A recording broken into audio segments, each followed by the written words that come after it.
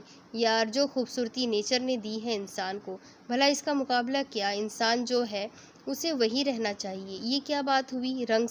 رنگ سانولا اور کریموں کی مالش کر کر کے چٹا بھوت بن جائے بندہ۔ پلیٹ کو اپنی طرف کھینچا۔ چٹا بھوت؟ وہ اس کی بات پر ہنس دی۔ ویسے اپنی باتوں میں تم سے ایک بات پوچھنا تو بھول ہی گئی۔ اسے اچانک یاد آیا تھا کہ وہ آج یہاں کس لیے آیا ہے۔ کیا بات پوچھنی تھی؟ پوچھو۔ روسٹ کی خوشبو کو سونگھ کر ہی اس کا پیٹ فل ہو گیا۔ ذوحاب کے بار بار اصرار پر بھی اس نے صرف ایک بائٹ لی۔ میں تمہیں کیسا لگتا ہوں؟ اس نے دل کی کیفیت کو جانچنے کا آج اچھا موقع تھا۔ گفتگو کا رخ پہلے سے ہی اسی طرف تھا، اس لیے اسے بات کرنے کے لیے محاوروں کا سہارا نہیں لینا پڑا۔ ظاہر سی بات ہے اچھے لگتے ہو، نائس پرسنالٹی ہے، اس نے معنی خیز جواب دیا۔ اس کا مطلب ہے کہ اگر میں تمہیں اپنی لائف پارٹنر بنانے کی آفر کروں تو ایکسیپٹ کر لو گی؟ اس کی نظریں اس کے لبوں پر تھیں، وہ اس کے جواب کو سننا چاہتا تھا۔ ہاں، شانے اچکاتے ہوئے اس نے بے نیازی سے جواب دیا۔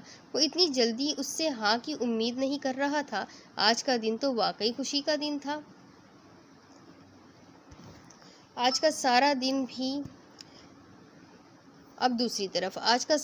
بھی اس نے اپنی محبت کے نام کر دیا، دنیا و مافیہ سے بے خبر صرف اس کی تیمارداری میں مصروف رہی۔ اگرچہ آج کا دن وہ زیادہ ذوحاب سے بات چیت نہ کر سکی مگر وہ اس کی نظروں کے سامنے تھا، صرف یہی کافی تھا۔ کام کرتے کرتے تھک جاتی تو ذوحاب کے کمرے میں آ کر اس کے چہرے کو تکنے لگ جاتی، اس کے دیدار کا جام پی کر اس کے اندر ایک نئی زندگی کی لہر دوڑنے لگتی۔ کاش تم ایسے ہی میرے سامنے لیٹے رہو اور میں یوں ہی تمہارا دیدار کرتی رہوں۔ اس کا معصوم چہرہ اغبی کو اپنی طرف کھینچ رہا تھا۔ خدا کرے میری قسمت کا دروازہ مجھے تمہارے در پر لے آئے، کاش۔ ایک حسرت بھری نگاہ اس کے وال کلاک پر ڈالی تو رات کے 8 بج چکے تھے۔ وقت دیکھ کر ایک بے چینی نے جنم لیا۔ وہ بے چین ہو کر ادھر ادھر ٹہلنے لگی۔ 8 بج گئے، لیکن آج کیا بہانہ کروں؟ پرسوں سے تو نادیہ کے گھر میں تیاری کرنے کا بہانہ کرتی آئی ہوں، لیکن آج انگلیاں پٹکتی کبھی وہ ذوحاب کے کمرے کے دروازے کے پاس آ جاتی تو کبھی کچن میں جا کر سلیب سے ٹیک لگا کر کچھ سوچنے لگتی۔ امی تو اب کچھ سننے کی بھی روادار نہیں۔ پھر اپنی پریشانی کو کم کرنے کے لیے اس نے کافی بنانے کا سوچا۔ کافی بناتے بناتے اس کا خیال اپنے کپڑوں کی طرف گیا۔ اوہ، کپڑے تو چینج کیے نہیں، اس طرح کرتی ہوں پہلے کپڑے چینج کر لیتی ہوں۔ اس نے آئرن کیے ہوئے اپنے کپڑے اٹھائے اور واش روم میں جا کر چینج کر لیے۔ اپنے کپڑے اپنے ہی ہوتے ہیں، پہن کر کتنا سکون ملتا ہے۔ اپنا جوڑا پہن کر اس نے سکھ کا سانس لیا۔ اب انہیں واپس الماری میں رکھ دوں، اسی اسٹور نما کمرے میں جاتے ہوئے اس نے سوچا تھا۔ کپڑے رکھنے کے بعد اس نے دوبارہ وہی تصویر دیکھی۔ آج بھی وہ تصویر دھندلی تھی۔ وہ ذوحاب کو تو پہچان گئی، اور پہچانتی بھی کیوں نہ؟ بھلا کوئی اپنی محبت کو نہ پہچاننے کی غلطی کر سکتا ہے؟ محبت تو رشتہ ہی کچھ ایسا ہوتا ہے، بند کمروں میں بھی، سیاہی کے بادلوں میں بھی، برسات سے بھیگے ہوئے عکس میں بھی محبت پہچانی جا سکتی ہے۔ مگر اس کے ساتھ وہ لڑکی کون تھی؟ آج کچھ مبہم سا چہرہ دیکھنے میں کامیاب ہوئی۔ لہراتی زلفیں، ہاف سلیو بازو کی قمیض، باہیں آج بھی اس کو اپنے حصار میں لیے ہوئے تھی۔ وہ اس کی قسمت پر رشک کرے یا ماتم، وہ کچھ نہیں جانتی تھی۔ وہ کون تھی؟ کیا نام تھا اس کا؟ اور اس کے ذوحاب کے ساتھ اس کا کیا رشتہ تھا؟ کچھ بھی تو نہیں معلوم تھا اغبی کو۔ پھر بھلا وہ کیسے اس سے پسند یا ناپسند کر سکتی تھی؟ کیسے سمجھ سکتی تھی کہ وہ اس کی ٹھاٹھے مارتے سمندر کو اس نے جھٹکا مگر اس جھٹکے کے ساتھ آنسو بھی چھلک پڑے۔ ان آنسوؤں کو کیا خبر تھی کہ وہ کون تھی؟ پھر کیوں وہ اس کی آنکھوں سے برسے تھے؟ شاید وہ سمجھ چکے تھے جسے یہ سمجھنا نہیں چاہتی تھی۔ وہ اسی تصویر کو ہاتھ میں لیے کھڑی اس چہرے سے